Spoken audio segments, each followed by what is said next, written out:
हरे कृष्णा। जय महाकाली, जय काल भैरव, जय कुलदेवी, जय मृत्युंजय। तो आज टॉपिक है आधी रात आपको याद करके क्या सोचा जा रहा है। अभी इस वक्त की उनकी दिल की बात है। हम कर रहे हैं रीडिंग, हमारे सामने है टैरो। ठीक है, लगा तो हम ओरेकल भी ले लेंगे। चलो करते हैं general Hindi collective tarot reading. कुछ कार्ड चुनते हैं उनके लिए और कुछ कार्ड चुनते हैं आपके लिए। ठीक है, तो यस, कार्ड्स की शुरुआत तो यहाँ पे हो चुकी है। चलो, और एक दो कार्ड्स हम चुनते हैं उनके लिए और आपके लिए अब चुनते हैं कुछ कार्ड्स। ठीक, लेट्स सी हमें और क्या कार्ड्स मिलते हैं। ठीक है, तो जो इनके लिए कार्ड्स आ गए हैं वो देखते हैं। सबसे पहला है माइंड। ओके, या फिर मैं डायरेक्ट ऐसे रीडिंग करूं। चलो ऐसे रखता हूँ। माइंड है यहाँ पे, फिर है द मिजर, ठीक है, फिर है द फूल, फिर है करेज। ओके, चलो देखो, अगर हम इन चार कार्ड्स के बारे में बात करें तो कह सकते हैं कि ये जो पर्सन है, जो व्यक्ति है, इसके मन में बहुत कुछ चल रहा है और अपने मन को ये पर्सन किसी भी हालत में शांत नहीं कर पा रहा है। ठीक है, अगर आपको लग रहा है कि कोई बात नहीं है, पर्सन अपने आप शांत हो जाएगा, तो देखो इसको लगता है कि मे बी इसने कुछ चीज़ें बहुत ज़्यादा मिस की है। ठीक है, और शायद उसने आपको पछताने पे मजबूर किया है या फिर इनकी वजह से आपको बुरा लगा है। ठीक है, अब इस बात से ये पर्सन को चिंता हो रही है कि कहीं आप इनके साथ बातें करना बंद ना करें, फ़ोन उठाना बंद ना करें या फिर इनसे कम्युनिकेशन करना बंद ना करें। ठीक है, देखो इस पर्सन ने गलतियाँ की होंगी, लेकिन उनके हिसाब से उन्होंने बस एक दाव खेला था। ठीक है, वो एक ऐसा दाव था कि चला तो चला, है ना, वरना तो कुछ जाएगा नहीं। लेकिन जब दिखा कि चीज़ें हाथ से जा रही हैं तब इनको हालात मुश्किल नज़र आ रहे हैं। ठीक है, एक तरफ हमें देखें तो हमें मिला है द फूल, दूसरी तरफ है करेज। देखो इस पर्सन के सामने अब अलग अलग रास्ते आ रहे हैं। एक ऐसा रास्ता कि जो भी दिल में आ जाए बस वो करना है, कि भाई बात करनी है तो डायरेक्टली फ़ोन करना है, इंतज़ार करना है या फिर ज़िंदगी में मूव ऑन करना है। बिकॉज़ फूल की एनर्जी ऐसी होती है कि जिसको आप रोक नहीं सकते। एकदम से जो आपके दिल में आता है आप बस उसको फॉलो करते हो। जैसे कि आपको मेरे भी दिल ने कहा कि चलो कहीं पे घूम आते हैं या फिर बस एक जगह शांत बैठते हैं, फेवरेट म्यूज़िक सुनते हैं, है ना। तो इसीलिए कुछ लोग जो होते हैं वो लोगों के साथ मिक्सअप होते हैं, कुछ लोग अलग रहते हैं, है ना। तो चीज़ें वैसी होती हैं।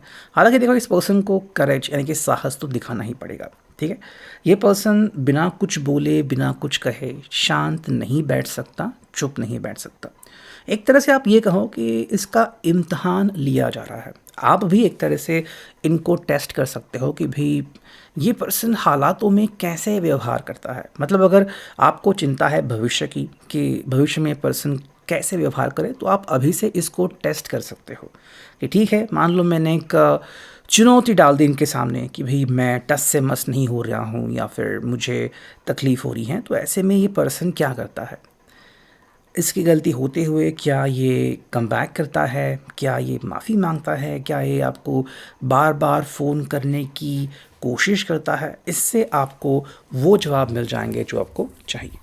देखो यहाँ पे है टोटलिटी, ठीक है, फिर हमें मिला है पॉलिटिक्स, ओके, और हमें मिला है मोरालिटी एंड उसके साथ है द रेबल। ठीक है, देखो इस व्यक्ति को वैसे कहूँ तो चुनौतियाँ काफ़ी पसंद है एंड एक्चुअली ये पर्सन रिश्ते में हर तरह की बातचीत चाहता है। ठीक है, वो बातचीत एकदम सिंपल हो सकती है, लॉजिकल हो सकती है, इलॉजिकल हो सकती है, इमोशनल हो सकती है, डिवोशनल हो सकती है, स्पिरिचुअल हो सकती है, ड्रामेटिक हो सकती है, रोमांटिक हो सकती है। ठीक है, बेसिकली ये ज़िंदगी में हर वो चीज़ अनुभव करना चाहते हैं जो कि इनके दिल में एहसास जगाती है। ठीक है, हालांकि देखो इस व्यक्ति की एक ऐसी भी आदत है जहाँ पे वो कुछ ऐसे दाव पेच खेलते हैं जो सामने वाले पर्सन के जल्दी जहन में नहीं आते।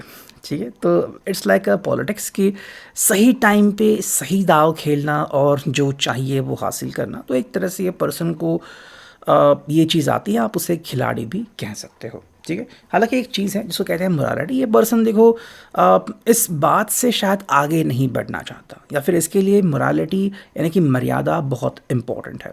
ठीक है, तो आप इस मर्यादा के बारे में सोच सकते हो। देखो यहाँ पे हमें दो चीज़ें मिली हैं, एक तो है मर्यादा और एक तो है रिबेल, मतलब उससे थोड़ा एक कदम आगे निकलने वाला, या फिर जिसे हम कहते हैं कि थोड़ा सा रिबेलियस बनने वाला।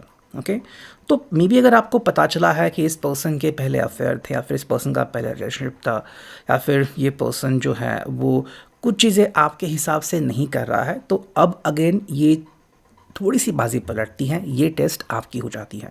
ठीक है, इस पर्सन को जानते हुए या फिर जो आपने पहले इनकी टेस्ट लेनी चाहिए थी, उसके बाद जो भी आपको समझने को मिलता है, उसके बाद आपका फैसला क्या आता है। क्या आप फिर भी इस व्यक्ति का साथ देना चाहते हो, या फिर आप बस कंफ्यूज हो? तो ये जवाब आपको खुद को देना पड़ेगा। अगर हम बात करते हैं यहाँ पे, तो ये है ऑर्डिनरीनेस और यहाँ पे है पार्टिसिपेशन। ठीक है, देखो अगर हम एग्जैक्टली चाहे तो ये अपने रिश्ते को, मतलब मान लो जब भी ये सबके सामने जाता है, या फिर मान लो आप रास्ते से चल रहे हो वगैरह, तो ये एकदम कैजुअल सिंपल बनना चाहता है। ठीक है, यानी किसी को लगे ही ना कि ये कोई एक्स्ट्रा स्पेशल कपल है, या फिर भाई ये बहुत रिच कपल है वगैरह, इसको कोई फ़र्क नहीं पड़ता। ठीक है, इसका बस कहना ये है कि भाई हम आम लोगों की तरह ज़िंदगी जिए, एंड जो बात इनके लिए ज़रूरी है वो है पार्टिसिपेशन। कि देखो ज़िंदगी में हर प्रकार की चीज़ें हम देखते हैं। ठीक है, किसी बात में आप इनकार कर दोगे, किसी बात में ये इनकार कर देंगे। मान लो आप सोसाइटी में रहते हो और वहाँ पे कोई फंक्शन है, आपने इनकार कर दिया, इन्होंने हाँ कह दिया, और कपल्स का है वो, तो आपको डिसाइड करना होगा। तो देखो ये कहते कि चाहे जो भी हो, हमें पार्टिसिपेशन करने की तलफ तो आनी चाहिए। ठीक है, कि मैं ऐसा ना हो कि हम पार्टिसिपेशन करना ही बंद कर दे।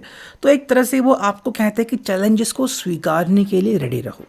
ओके, चैलेंजेस अलग अलग अलग प्रकार के रहते हैं, लेकिन उससे हमें बहुत कुछ सीखने को भी मिलता है।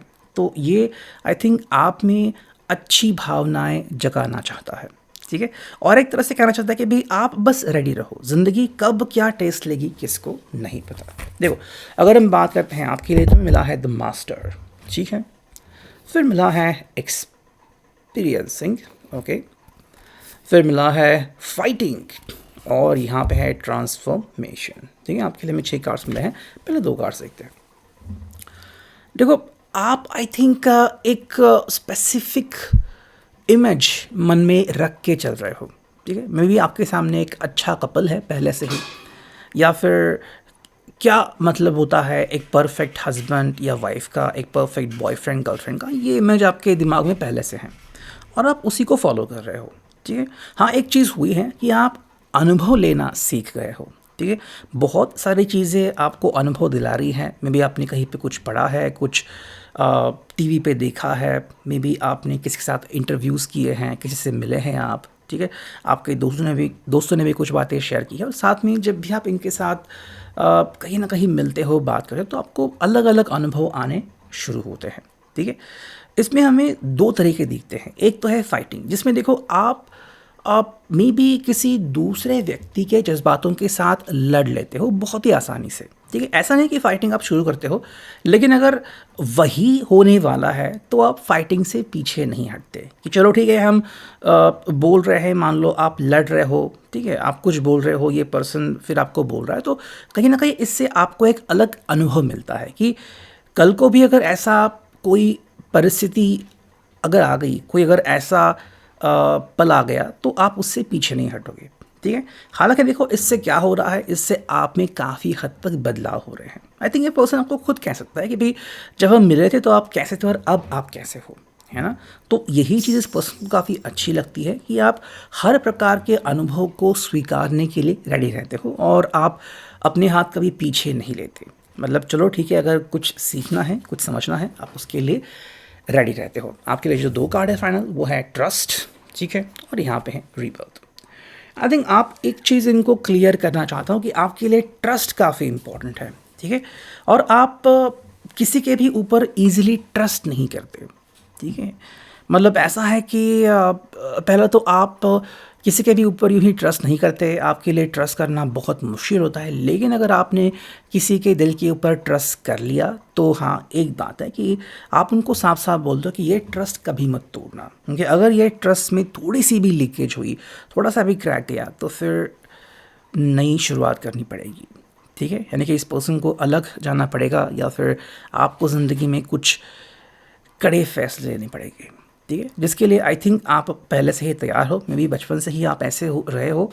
लेकिन आपका कहना है कि भई आप सिर्फ़ इनकी बातें सुन के और समझ के चुप नहीं बैठने वाले। कुछ चीज़ें हैं जिसके ऊपर आप खुद भी काम कर रहे हो, तो हाँ, कुछ जो चीज़ें हैं, कुछ इश्यूज़ हैं, कुछ उसूल हैं, वो आप कतई नहीं तोड़ने वाले, ठीक है? तो इस पर्सन को भी इस बात का सम्मान करना होगा। तो ये है अभी की reading. I hope it will resonate. Thank you.